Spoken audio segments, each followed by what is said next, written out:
আমাৰ এই ফেৰভেৰি গাঁৱত পানীৰ টেংকিত জুই লাগিছে। তাৰ ফলত পানীবোৰ জুই লাগি ছাই হৈ গৈছে। এই শক নিউজত আমাৰ মন্ত্ৰী ডাঙৰীয়াই উপস্থিত হৈ আহি মন্ত্ৰী খান বাহাদুৰ ছাপ্পা সিং চৌধুৰী ৰায়। স্যাৰ, আপনাৰ নাম কে দেৰি হ'ল? দেৰি হ'ল মানে মই এখন দিল্লীত ডাঙৰ মিটিং কৰিছিলোঁ, তাত বহুত মানুহ সমবেত হৈছিল। এই ঘটনাটো শুনাৰ লগে লগে মই কিছু হেলিকপ্টাৰৰ পৰা নামি তাৰিখে অহাৰ কাৰণে এখন ৰুলাৰ ভাড়া কৰি এই জেগা পাইছোঁ। জুই লগাৰ ফলত আপুনি আমাক কি ক'ব? জুই লগাৰ ফলত মই কি ক'ম, এই চিন্তাত মই 2 ঘণ্টা ভাত খোৱা নাই, মাত্ৰ 3 কেজি খিচাৰি মুখত দিছোঁ। আজিও একে অৱস্থা, আজিও মই একো খাব পৰা নাই। 3 ঘণ্টা হ'ল, মাত্ৰ 2.5 কেজি ৰুটি মুখত দিছোঁ। আমাৰ ইয়াত জুই লগাৰ ফলত বহুত মানুহ আহত নিহত হৈছে, ইয়াৰ বিষয়ে কি ক'ব?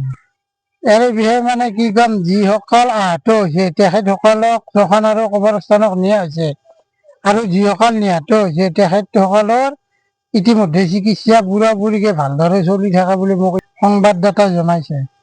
জুই লগাৰ ফলত কাৰোবাৰ ভৰি ভাঙিছে, কাৰোবাৰ চকু কানা হৈছে, সেইসকলৰ বিষয়ে কি কৰিম বুলি ভাবিছে?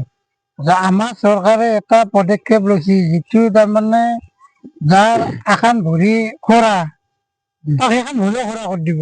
কাৰণ মই নিজে দেখিছোঁ বহু মানুহ কষ্ট কৰি যাব লাগে। ইয়াত 2খন ঠেং খোৰা হ'লে ইয়াত যাব নালাগে, সি আৰামত খাই থাকিব পাৰিব। আৰু যাৰ এটা চকু কানা, আমি চৰকাৰে সেইটোও উলিয়াই দিম, কাৰণ সি ইয়াত যাব নালাগে, সিও বহি খাব পাৰিব। গতিকে আমি বহুত ব্যৱস্থা লৈছোঁ। যিসকল আহত নিহত হৈছে তেখেতসকলৰ কাৰণে মই কোনো কাৰো পৰাই সহায় নলোৱাকৈ মোৰ নিজৰ পকেটৰ পৰা প্ৰত্যেককে 1.5 কিলোকৈ নিমখ মই দিম। মই ৰাজহুৱাভাৱে ঘোষণা কৰিলোঁ, আৰু লাগিলে আৰু মই দিম। নিহত আহতসকলৰ বাবে কিবা চৰকাৰে কিবা ব্যৱস্থা লৈছে নেকি? লৈছে নিশ্চয়। যিসকলৰ নিহত হৈছে তেখেতসকলৰ সদস্যক একোটা ৰাজ্যিক চিৰিয়াখানাত বাঘৰ দাঁত মাৰি দিয়া চাকৰি দিম।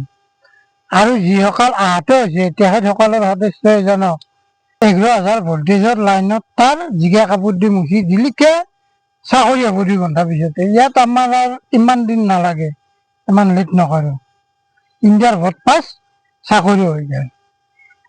আৰু ইয়াৰ কাৰণে আমি যিসকল নিহত হৈছে নিহতসকলৰ আত্মীয় স্বজনলৈ এটা আমি ডাঙৰ অফাৰ আনিছোঁ। তেখেতসকলে কি কৰিব লাগিব, 3.5 লাখ দি এটা একাউণ্ট খুলিব লাগিব। সেই একাউণ্টটোত কাকো সুধিব নালাগে। 15 বছৰ অকল টকাই পাব। তাৰমানে 6 বছৰৰ মূৰত তেখেতসকলে নিজে 840 টকা পাব। আকৌ 6 বছৰ পিছত 930 টকা পাব। আকৌ 8 বছৰ পিছত 1225 টকা আমাৰ চৰকাৰে নিজ হাতে দিব। গতিকে এইটো কাকো দালাল ধৰিব নালাগে, কিবা ধৰিব নালাগে, পোনে তাৰ একাউণ্টত সোমাই যাব। এই ৰাস্তাটো যে ছাৰ আমাৰ বেয়া হৈছে, ইয়াৰ বিষয়ে কি ক'ব? এই ৰাস্তাটোৰ বিষয়ে আছিল 50 লাখ টকা, তাৰে মই মাত্ৰ 35 লাখ টকা পকেটত ৰাখিছোঁ। বাকী যিমান আছে চব দিছোঁ ৰাস্তাৰ কামত। এতিয়া মোক ৰাইজে কমপ্লেইন দিয়ে যে ৰাস্তাটোত কুকুৰে মুতলি বুন দেখা পায়, চৰে খচেলি শিলবিলাকলৈ। সেইটো মই কি কৰি দিম? নিজৰ ৰাস্তা নিজে চাব লাগিব। মই আৰু দিম, মই আৰু সময় পালে আৰু দিম। মই এই ৰাস্তাটোৰ নামত মই আৰু 5,000 টকা দিম।